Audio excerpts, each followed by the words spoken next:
ఈరోజు ఈ సౌదీ అరేబియాలో ఏదైతే మన కార్మికులు వెళ్ళి అక్కడ జైల్లో పడడం, తప్పిపోవడం ఇది జరుగుతుందో, ఇలాంటి వాళ్ళ సమాచారాన్ని తీసుకొని సోషల్ వర్కర్స్ కానీ, ఫ్యామిలీ కానీ కొన్ని మెయిల్ ఐడీస్ యూజ్ చేసి ఏదైతే సమాచారాన్ని ఇండియన్ ఎంబసీలకు అక్కడి మన వాళ్ళకు పంపితే, ఆ ఎంబసీకి పంపిన సమాచారాన్ని తెలుసుకొని సైబర్ నేరస్తులు మాకు మెయిల్ పంపుతూ, వీళ్ళ కుటుంబ సభ్యులకు మెయిల్ పంపుతూ, మీ ఆయన ఇట్లా జైలు ఉన్నాడు కదా, నేను విడిపియాలంటే ఇంత ఖర్చు అవుతుంది, న్యాయ సహాయం కొరకు కోర్టు ఫీజు ఇంతున్నది అని చెప్పేసి, టికెట్కి ఇంత అవుతుంది, ఇవన్నీ ఫైన్లు కట్టాలా, ఇట్లాంటివి మెయిల్లో పెట్టి వీళ్ళ కుటుంబాలతో టచ్లోకి వెళ్ళిపోయి సైబర్ నేరస్తులు వాళ్ళు అక్కడ ఒక స్కానర్ని పంపించడం, ఒక యూపీఐ కోడ్ పంపి ఈ కోడ్కి 20,000 30,000 అని కూడా అడుగుతూ ఉన్నారు.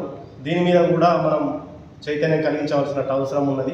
వీళ్ళు 20,000 ఆ సైబర్ నేరస్తుడికి అప్పగించారు, ఎట్లన్నా విడిపిస్తున్నాడు వస్తున్నాడు అని చెప్పేసి, టికెట్కి అని చెప్పి, మళ్ళీ 30,000 ఇంకా ఫైన్లు ఉన్నాయి, ఈ పాస్పోర్ట్ మీద ఈయన మీద ఫైన్లు పడ్డాయి, ఆ ఫైన్లు క్లియర్ కావాలంటే మీరు 30,000 కట్టాలా అని అనేసరికి ఇలా కొంచెం అనుమానం వచ్చి ఆగిపోయారు.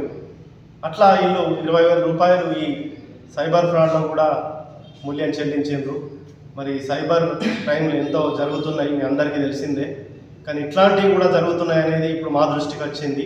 కాబట్టి అందరూ అవగాహనతో, చైతన్యంతో ముందుకెళ్లాల్సినటువంటి అవసరం ఎంతైనా ఉందని తెలియజేస్తుంది.